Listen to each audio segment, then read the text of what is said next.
When you feel overwhelmed, it's rarely because you have too much work to do. It's because you are trying to hold too many thoughts in your head at the exact same time. Stop trying to remember everything. Take a blank piece of paper and ruthlessly dump every single anxiety, task, and deadline out of your brain. Externalize the chaos. Look at the list.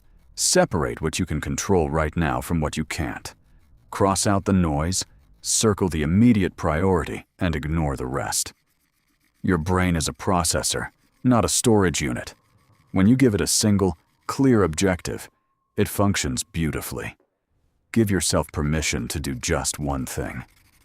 Deep breath in, slow exhale. The fog is gone, and the path is clear. You are back in control. Now, let's get to work. Track your progress, build quiet consistency, follow for more insights.